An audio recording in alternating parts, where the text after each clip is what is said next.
Hi friends! I hope you had a wonderful day. I don't know what was that, but yeah. Today we are watching Geography Now Nepal, so yeah, let's just start. You know, after I made the India video, I got a lot of Nepalese people saying, "You made a mistake. Buddha was not born in India. He was born in Lumbini, which is in Nepal." to which many of the Indian subscribers were like, Yeah, but Buddhist texts say he grew up in Kapilavatthu for the first 29 years of his life, which is probably in Piprahawa, which is like a half a mile away from the Nepali border. Lies. Kapilavatthu is most likely in modern-day Tallarakan. Okay, well, even if that was true, it was during the Mahajanapada era. Modern-day Nepal wasn't even established. So does it really count for Nepal? Yes, it does. yeah, this is kind of a big deal for them. It's time to learn geography now! Hey everybody, I'm your host Barbs. Alright, so what do you know about Nepal? Mount Everest, right? Yep, Nothing. keep going. Sherpas. Sure. Anything else? Sherpas on Mount Everest. And that's my cue to begin the lesson. Let's look at some maps now, shall we?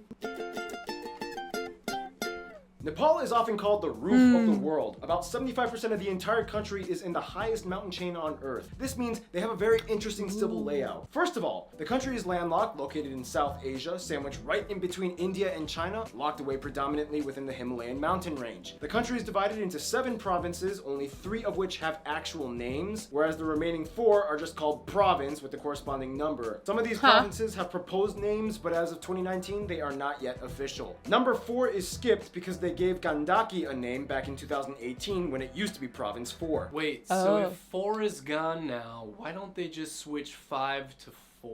Paperwork Probably they wouldn't get confused, maybe? is hard. Plus, it might get a new name soon anyway, so why bother? Keep in mind, the province subdivision is relatively new. Up until 2015, they actually had 14 zones, which even though they were displaced, they are still used today for license plates. The capital, Kathmandu, is located in Province 3, although it is not the capital of the province. Hettuada is. The country's largest, busiest, and only international airport is Kathmandu's Tribhuvan International. However, to relieve capacity constraints due to high tourism, work is being done to extend and make 3 more international hubs. Nijgad, Pokhara, and Gautam Buddha Airport. Oh, and keep in mind they have the most dangerous airport in the world at Tenzing Hillary or Lukla Airport, in which the runway runs off a cliff. So basically, if you Sorry, what? Okay. build up enough momentum and become airborne, you free fall to your death. No joke, it's true. Now here's the thing, Nepal has always kind of been Scary! What? like the buffer between the 2 giants, India and China. This in return has been both a blessing and a curse. Blessing in that nobody could really touch them, and therefore they remained one of the few countries that were never colonized. Influenced, yes. Invaded, yes. But colonized, no. This in return has made Nepal's land transport network very unique. Multiple roads enter into Nepal from India and China, but if you want to get to the economic hub Kathmandu, you have to go into the heart of the mountains, and your options are limited only to a few main highways, like the HO2 from Raksao, India, and the HO3 which goes into Jangmujen, Tibet, China. If you look closely in the west though, you'll find Nepal's only disputed area, the Kalapani territory. Basically, it was a byproduct of the 1962 border war with India and China. Things got messy, and to this day Nepal claims that the river to the west should be their border, but India claims that the ridgeline to the east should be theirs. Well, for what it's worth though, there are tons of cool places to check out in case if you decide to visit, such as the Annapurna National History Museum, Narayanati Palace. The city of Pokhara is kind of like the tourism capital. The island jungle resort of Chitwan, the tiger tops and elephant polo field, the toothache tree, the aircraft Wait, what? Toothache tree? Huh? museum. So many religious sites like these temples, the Rongbuk Monastery, and probably the most notable sites being Lumbini, the birthplace of Buddha, and Buddhanath Stupa. Whew, yeah, lots of things were built and happened here in the mountains. Mountains make a great fortification against outside forces, especially when they are really tall. Let's talk more about the mountains, shall we? Okay. Now, how can I put this simply? Nepal's physical land makeup is kind of like the share price of Apple's stock in the beginning of the 2000s. You know, it's like... First of all, Nepal is located right at the start of the Himalayan mountains, the tallest range on Earth, which was basically formed by the Indian tectonic plate smashing into the Eurasian plate. The collision is still occurring to this day, which means that the Himalayas grow about 2.4 inches or 6.1 centimeters every year. This means... Wait, what? I didn't know that the mountain is growing. What the heck? I didn't think about it. Now I will. Oh my. means that every new person to reach the summit temporarily becomes a world record holder. Obviously, you all know the Temporarily. highest point can be found here too, Mount Everest, or Sagarmatha, the tallest mountain in the world, shared with China at nearly 9,000 meters high. Keep in mind, 8 of the 10 tallest mountains in the world are actually found in Nepal as well. Also keep in mind, due to Okay. 8 of 10. That's crazy. the tectonic plate convergence, the country is subject to occasional earthquakes, one of the most well-documented ones being a 7.8 magnitude quake with aftershocks hitting the capital, destroying ancient sites back in 2015. In addition, it triggered an avalanche on Mount Everest, killing 21 people, making it the deadliest day on Mount Everest history. The Himalayas are just one of 3 regions of the country though. Below the Himalayan region lies the Pahad, a lower mountain region in the green zone that generally does not get snow and fosters fertile valleys and rivers. Below this is the final region, the Tarai, the lowest point in Nepal located in the greater Gangetic Plain that extends into northern India and Bangladesh. The lowest actual point being Kachanakalan of the Japa district. After China, this makes Nepal one of the countries with the widest range of elevations on Earth. This is also where most of the agriculture and produce are grown, as it is the most fertile region fed by countless rivers and their tributaries that are sourced by the snowmelt from the Himalayas. The longest of these rivers, the Gagara, can be found in the west as well as the largest lake, Rara. Nonetheless, the Bagmati River is very important as it passes through Kathmandu, and the Gandak River contains the largest hydroelectric dam, and the Koshi River provides irrigation to much of the valleys in the east. Phew! Mountains, rivers, lakes, valleys, earthquakes, agriculture. It seems like nature has been playing around with Nepal since day one. Alright, so that being said, it's time for my triple shot of espresso break. It's time for me to stop talking, but you know who knows a few things? Did somebody say Noah? He's back! Now, Nepal may have a lot of natural beauty, but the problem is they still have quite a way to go in terms of stabilizing their living index. Today, they are still a heavily agrarian society with about 65% of the workforce employed in agriculture, and only about 20% of the land has been cultivated. About 30% of the GDP is dependent on remittances sent from abroad. More than half of the development budget comes from foreign aid. Their largest exports are actually textiles, carpets, and clothing. Nonetheless, since the 90s, they've been really trying hard to exploit the tourism sector, mostly through guided excursions up the many mountains, with Everest being the most expensive one. It's like this. Duh. Alright, Ken, you get to go up Everest, but which agency will you choose? Hi, I'm the Western agency that speaks your language and caters to all your Western needs. You'll even wake up to eggs and toast with coffee in the morning. My minimum rate goes around $45,000 and up. Hi, I'm the local Nepali agency. I have a slight accent when I talk, and the experience might be a little rough around the edges, but you'll still get to the peak of Everest. I charge only $25,000. So which one will you choose, Ken? Can I just hire a helicopter for a couple $100s? So far, only one person has ever done that, and it's incredibly dangerous. Besides that, though, about 40% of the country is forested. They have 9 national parks and 3 wildlife reserves. Nonetheless, the national animal is the cow. No surprise, the country is predominantly Hindu, which reveres cows as sacred animals. Many people are either vegetarian or only eat chicken and fish. Speaking of which, food! Now there are many different people groups that have their own cuisines in Nepal, and they come in all different colors and tastes. Some of the top dishes you guys, the geography suggested, include things like dindo, gundruk, dal bhat takari, takali kanaset, choila, kachila, Choila? Samari, Nepali style pani puri, aloo chana, laping. And the one dish almost all of you mentioned, momo dumplings. Now these dishes I just mentioned Momo. Okay, dumplings I understand, but what is Momo? came from the cuisines of the many different people groups you can find here. Nepal is just Actually looked amazing. First or the second one looked a bit weird. Because it looked kind of gray. I didn't understand what that was.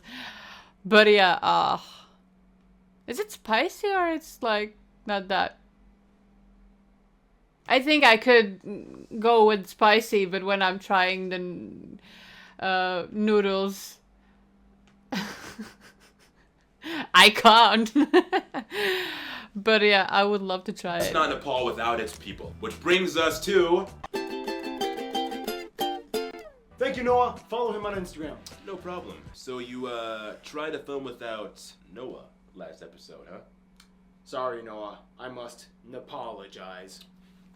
Now, one thing that people don't seem to know too well is that Nepal is actually a very diverse nation with over 120 ethno-linguistic people groups. First of all, the country has about 30 million people and about 2 million absentee citizens working abroad, mostly male laborers in the Middle East. Of these ethnic groups, the largest one at about 17% are the Chetri, followed by about 12% Brahmin Hill peoples, the Magar at 7%, Taru at an additional 7%, and the rest are made up of the various 121 other people groups. They use the Nepali rupee as their currency, which is pegged to the Indian rupee. They use a type C, D, and M pluck outlets, and they drive on the left side of the road. Now, linguistically, how does a country unify 125 different ethno-linguistic people groups? Well, for one, the official language of Nepal is Nepali, a cousin of Hindi, natively spoken by about 45% of the population. To simplify things, though, English is sort of used as like a lingua franca in government offices, businesses, and also within the technical, medical, and engineering scientific community. Now, here's the thing. As mentioned before, the majority of Nepal, at about 81% of the country, identifies as Hindu. Nonetheless, even though it's a minority religion at about 10%, Nepal takes Buddhism very seriously. It kind of started here. Now, of course, since there are so many different people groups, there isn't really one universal Nepalese culture. In general, though, most of them can be divided into 7 family groups that cluster into certain regions. You have the mountainous Bhotia, Sherpa, and Takali peoples, way up in the northern Himalayan zones. Yes, this is where the word Sherpa comes from. Then you have the Gurung peoples, whom are kind of like the famous bodyguards of Nepal. Many Gurung are Gurkhas, an elite military trained contingent force that fights for hire. Today, a couple thousand actually work for the British military. Then there's the Kiranti, Rai, and Limbu peoples of the east. These people are actually culturally close to Sikkim and the Bhutanese people. They speak a similar Tibeto-Burman language. At about 3/5 of the population, the Pahari peoples are actually the largest and most widespread people group, inhabiting many of the lowlands. They are known for being heavily agrarian and having wonderfully colorful wool and woven fabrics. The Tamang are made up of about 40 clans scattered in the center and east highlands. They are also Tibeto-Burman and way more Buddhist in culture. They have beautiful gompas or monasteries in every main village. Then there's other people groups like the Taru people in the south, known for having one of the most famous cuisines in all of Nepal. They are known for generally being immune to malaria due to the genetic structure of most Taru people having thalassemic blood. Wait, thala what? Thalassemic. It's like a condition that can be inherited and helps prevent against certain diseases like malaria.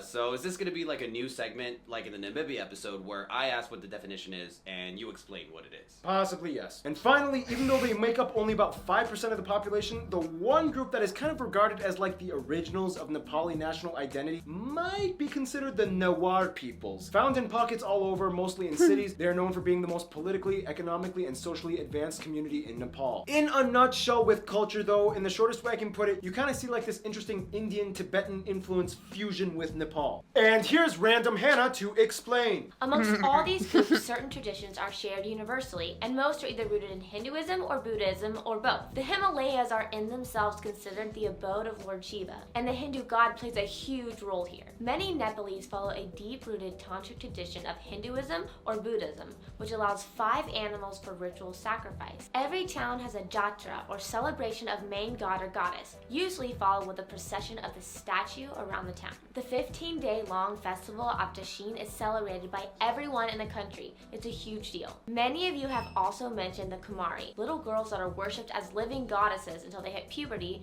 and the Kumari changes. And like many other South Asian countries, marriages are usually arranged and celebrated with lavish, colorful weddings. And speaking of which, that brings us to history. Thank you, Hannah. I'll take it from here. In the quickest way I can put it, Kathmandu Valley Neolithic Age. Early records of Nepal mentioned in the Vedic Hindu texts. Kirati King period. Clans and small kingdoms period. This prince guy becomes a big shot. Vassal states under these empires. Mala Kingdom state period. This dude pieced it all together in what would become modern day Nepal. Anglo-Nepali War. Treaty of Sugali. Caught massacre. Slavery abolished in 1924. Years of drama between the royals and the democratic experiments. Massacre in the royal palace. New inherited king steps down, ending Nepal's title as the last Hindu kingdom in the world. Unified Communist Party wins most seats in the assembly elections. Earthquake. First female president voted in. And here we are today. Now keep in mind, although the ruling party is called the Communist Party, and they do hold Marxist-Leninist tenets in their policy outlook, the country is not classified as a communist country, at least in the traditional unilateral sense, but rather a parliamentary republic in which the parliament has power over the head of state, even though the parliament is predominantly part of the Communist Party. But yeah, still, it is the only country with a communist majority that is not categorically communist. Weird.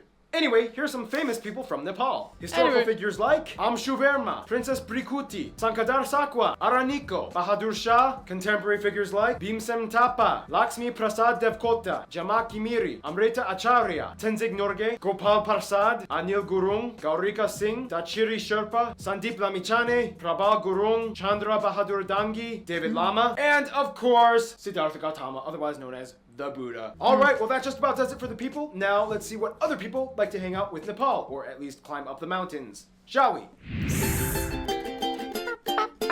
Now, Nepal has always kind of had like this very unique position in diplomatic policy. I mean, they're locked away in a very remote and rugged area on the planet, yet hold the key to so many international links. For one, even though about 10% of their country is Buddhist, other Buddhist countries like Thailand, Myanmar, and Cambodia love Nepal. Often people from these countries will take pilgrimage trips to see holy sites, especially in Lumbini. Bhutan is kind of like the only Buddhist country that they kind of have a little beef with. There was controversy over the expulsion of Nepali Lhotshampa residents back in the 90s as a means to preserve their Bhutanese culture, but today things are somewhat cooled off a bit, but there's a little bit of eye rolling. Now for best friends, yeah, most Nepalese people will probably say India or China, but it's weird because they can never have the same two best friends in the same room. China is really trying hard to win over Nepal, and things only got better after the recent Communist Party took over and ended the kingdom rule. Traditionally, Nepal has always had close ties and trade with Tibet. Chinese people love Nepalese art and architecture. Tourists flock over in droves, and China has been heavily investing in Nepal's transport sector with more roadways and even a train line connecting Lhasa to Kathmandu, making it one of the biggest potential engineering project endeavors the country has ever seen. For India, most people will say, we love Indians, but we hate their government. Most foreign activity and trade comes through India, and most people can understand Hindi. They love Bollywood films, and the shared link through Hinduism has always kept these two very close. Nonetheless, India knows that Nepal depends greatly on them, and sometimes when things get a little messy, they initiate economic blockades, which anger them. Usually when this happens, Nepal cozies up with China a little bit more, in which India notices, and they're like, babe, I'm sorry, come back to me, I was just kidding. Nonetheless, when those two giants are bickering, Nepal kind of likes to run away off to the side and have a secret Romeo and Juliet kind of thing going on with Bangladesh. Many times when they want to go to the ocean, instead of using India's Kolkata port, they'll opt for Chittagong. Many Nepalese students study here, and the two have signed a 4-point agreement on technical cooperation, trade, transit, and civil aviation. Nepal even agreed to provide Bangladesh with substantial energy from hydropower. It's a unique, quite interesting alliance that has only blossomed over the years. In conclusion, with Nepal, you get a mountainous, Hindu, Buddhist, unexpectedly kind of communist nation with the highest point on earth, but they sure know how to be down to earth. And speaking of down to earth, as in low elevation, stay tuned. The Netherlands is coming up next.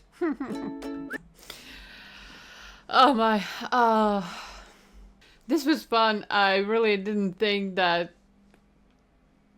even one country could have like 8 tallest mountains.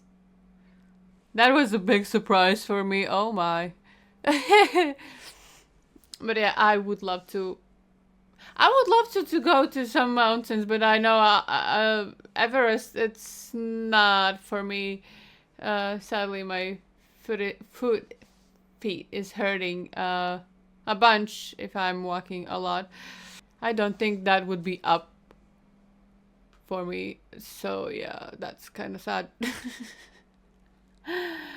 I hope you did enjoy this video, and if you did, please consider to leave a like and subscribe, and yeah, take care. Bye.